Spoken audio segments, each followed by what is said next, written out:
Somos estudiantes de octavo semestre de la carrera de Psicología Educativa. Actualmente estamos cursando la cátedra de Educación Integral para la Sexualidad y para lo cual pues vamos a realizar una pequeña entrevista. Bueno, primero vamos a hablar un poquito del perfil de Efraín. Su nombre es Efraín Enrique Soria Alba, es activista gay, su formación es psicólogo educativo, trabaja más de 17 años en la Fundación Ecuatoriana Equidad, ha realizado algunas investigaciones sobre VIH y otras enfermedades de transmisión sexual, también ha trabajado sobre derechos humanos de la comunidad LGBTI, ha escrito algunos artículos relacionados a estos temas y también ha asesorado a instituciones públicas y privadas, entre ellas están el Ministerio de Salud, Inclusión Económica y el Sistema de Naciones Unidas. ¿Cree usted que existe una edad más susceptible para la transmisión del VIH? A ver, en el Ecuador la transmisión de VIH es fundamentalmente vía sexual. Eso significa que cualquier persona que tiene una vida sexual activa podría estar en riesgo de infectarse de VIH. Ahora, eso depende de diferentes factores. No es lo mismo iniciar la vida sexual a los 19 años que a los 7 años, que a los 10 años, que a los 14 o a los 40 años. Si tomamos en cuenta que vivimos en una sociedad altamente prejuiciada y súper conservadora, nuestros adolescentes, y tenemos estadísticas que empiezan una vida sexual a temprana edad, pero en unas condiciones de clandestinidad, hace que sean más susceptibles de infectarse de VIH que las personas adultas, donde mantener relaciones sexuales es visto como algo más natural. Entonces es necesario tomar en cuenta estos factores. Sí puede ser que la edad influya, pero influye en función de los determinantes sociales. Cuando la sociedad no da información a sus ciudadanos sobre cómo cuidar su salud sexual, ellos finalmente van a terminar teniendo relaciones sexuales que pueden ser perjudiciales. La edad sí es un determinante. ¿Qué se debe que una pareja homosexual tenga más probabilidad de contagio de VIH que una pareja heterosexual? A ver, yo no diría solamente las parejas, sino las personas homosexuales, los hombres homosexuales o los hombres que tienen sexo como hombres son más susceptibles de infectarse de VIH porque en el caso del Ecuador contamos con una epidemia concentrada de VIH. Eso significa que es más del 5% en una determinada población. Y eso simplemente se traduce a que si yo como homosexual me relaciono con otros homosexuales, en ese grupo hay más probabilidad de que me tope con personas que tienen VIH a una persona que es heterosexual que se relaciona con heterosexuales donde la prevalencia es baja. Encontramos el primer estudio de caso realizado por el INEC en el año 2014, en donde se manifiesta una tendencia al uso de protección durante el acto sexual de quienes han recibido previamente una charla sobre el tema. ¿Cree usted que este es un mecanismo efectivo para reducir o prevenir la prevalencia de VIH en la población homosexual? Lo que revela el estudio del INE es una muestra de la importancia que tiene educar a la gente en cómo cuidar su salud sexual. Si una charla, una conferencia, darle material informativo, hacer una clase sobre sexualidad y cómo protegerse en el momento de tener relaciones sexuales, va a calar en los estudiantes, va a dejar un mensaje y va a permitir que ellos cuando decidan tener una vida sexual activa, lo hagan con conocimiento y protegiéndose. Y ahí está la evidencia. Por eso es importante que los educandos reciban esta información. Si la actitud de un gobierno, de un Estado, de una institución educativa es no hablar del tema, lo único que va a provocar es que la gente se infecte o de infecciones de transmisión sexual, incluyendo el VIH, o de hepatitis A o B o C, o de un embarazo no deseado, que es lo que está pasando también en el país. Bien, dentro de la misma investigación realizada a nivel nacional por el INEC, se manifiesta una prevalencia del 56,1% de hombres que no utilizan protección y que de igual manera no han recibido una charla referente a las enfermedades de transmisión sexual. ¿Cree usted que esto influye directamente para que contraiga VIH? Por supuesto, es la segunda parte de la pregunta que acabamos de responder. Si la gente no está informada, no está educada, no recibe insumos de protección, pues la gente va a terminar teniendo sexo clandestino, va a tener relaciones de alto riesgo, como es relaciones penetrativas sin uso de condón, de barreras, de lubricantes. Y eso va a permitir que de alguna manera se propague más la infección. En la relación a años anteriores, ¿cree que ha mejorado la atención médica pública a homosexuales con VIH? A ver, en el Ecuador existen cerca de 38 clínicas que atienden a las personas que viven con VIH y SIDA. Cierto es que la mayor parte de personas que viven con VIH y SIDA primero son hombres. La relación hombre-mujer sigue siendo 2-1, es decir, por cada 2 hombres apenas hay una mujer. Si tenemos más de 40.000 personas en el Ecuador con VIH y SIDA, significa que por lo menos aproximadamente el 26.000 son hombres y el resto son mujeres. Sin embargo de eso, los protocolos de atención son iguales para hombres y mujeres, es decir, hay un tema de igualdad en esa situación.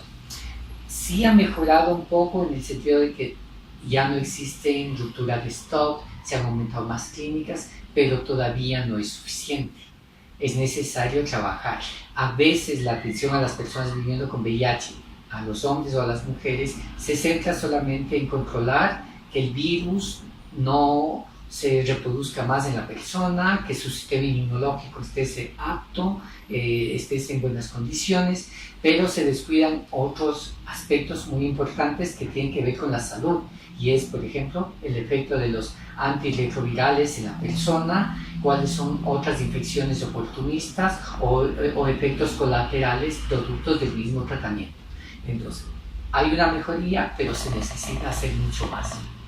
Y la mejoría no es exclusivamente para los hombres, sino es para todas las personas que se atienden en el sistema público de salud y cuya condición es tener VIH. ¿Por qué cree usted que las cifras de los últimos años de homosexuales con VIH han aumentado? Han aumentado fundamentalmente porque lamentablemente en el Ecuador no existen campañas de prevención que permitan que las personas tengan una salud sexual más adecuada.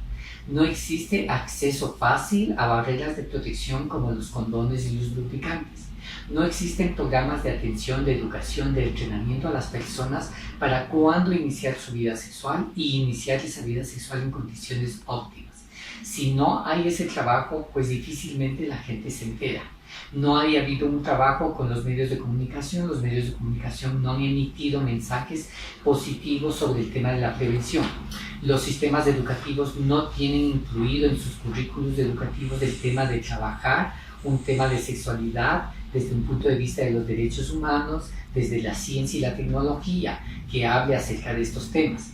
Entonces, eso lo único que hace es que la gente siga teniendo relaciones sexuales. Estas suelen ser muy clandestinas, lo clandestino es malo para la salud pública, por ende, aumenta más la posibilidad de tener estas infecciones. Como psicólogos educativos, ¿cómo podríamos prevenir la transmisión del VIH en la comunidad educativa? A ver, recuerden que los psicólogos educativos primero son personas, por tanto, deben estar educados de cómo cuidar su salud sexual. Muchos profesores no saben cómo cuidar su salud sexual y eso es un ejercicio que deberían hacer todos. En segundo lugar, es necesario que los psicólogos educativos se preparen y entiendan cómo funciona el tema de la sexualidad, por qué la gente decide tener o no tener relaciones sexuales, a qué edades están aprendiendo o teniendo estas prácticas y cómo educadores transmitir esos mensajes para que la gente, sus educandos, cuando decidan tener relaciones sexuales, los hagan en condiciones de cuidar su salud. Pero si el sistema educativo no les prepara a los educadores, pues vamos a tener las mismas falencias. Otro problema muy fundamental es cuando los profesores y entre ellos los mismos psicólogos anteponen sus valores personales a lo que dice la ciencia, la tecnología, las leyes o la constitución del país. Entonces nosotros hemos visto, por ejemplo, profesores que hablan de la religión, de sus valores, de que hay que tener principios. Eso está bien para sus vidas particulares, pero en la escuela, en un estado laico, lo que debería de prevalecer primero es un tema de derechos humanos. Y en tema de derechos humanos significa que la gente recibe información, porque el derecho a la información es fundamental, que recibe educación, que es fundamental, y que esta información y esta educación esté libre de prejuicios, de imaginarios y de dogmas religiosos, sino más bien esté acompañada desde una visión de derechos humanos y acompañada de lo que la ciencia y la tecnología nos hablan acerca de estos temas. Hacer un abordaje efectivo en el caso de que como psicólogos educativos se nos reportase un caso de un adolescente homosexual que portara el VIH. A ver, lo que hay que hacer es simplemente darle el apoyo emocional a una persona y establecer los mecanismos, primero, que es una condición de salud con la que se puede vivir. Segundo, es una condición de salud que le pertenece a la persona, que no se necesita por ningún motivo publicitarla, es decir, nadie más tiene por qué saberla. Tercero, lo que se necesita es que esa persona siga asistiendo al colegio y haciendo sus actividades normalmente y que vaya continuamente al servicio de salud de acuerdo a lo que el servicio le requiere, es decir, una vez al mes, una vez cada 3 meses o una vez cada 6 meses, porque cada persona es diferente. Pero en ningún momento se puede permitir, primero, que los demás que no saben sobre la epidemia se enteren de una condición de salud que a nadie le interesa. Segundo, no se debe aislar a la persona porque la persona no es producto de contagio a las otras personas. La persona va a poder transmitir el VIH siempre y cuando la persona no sea educada. Si la persona es educada y luego tiene insumos de protección, cuando tenga una vida sexual activa, tiene todo el derecho como cualquier otro ciudadano, es simplemente que se cuiden. Y eso implica educarles a todos, a todas las personas. No hay razón por qué tener un trato especial. Tampoco hay que tener un trato ese de paternalista, asistencialista, de pobrecito, te voy a ayudar, si estás enfermo. Un momento, estás enfermo como están enfermas muchas personas. Como muchas personas tienen diabetes, tienen que ir al médico, cuidarse de la alimentación, pues una persona viviendo con VIH también tiene que cuidar su alimentación, hacer deporte, descansar y luego hacer lo que hacen todos.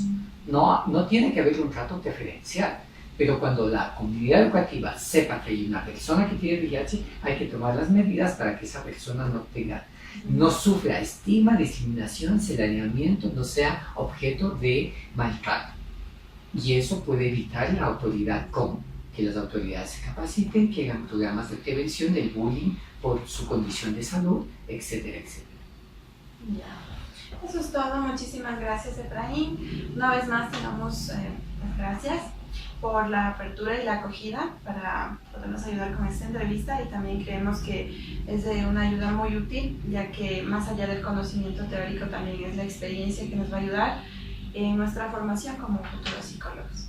Muchas gracias. A ustedes éxitos. Gracias.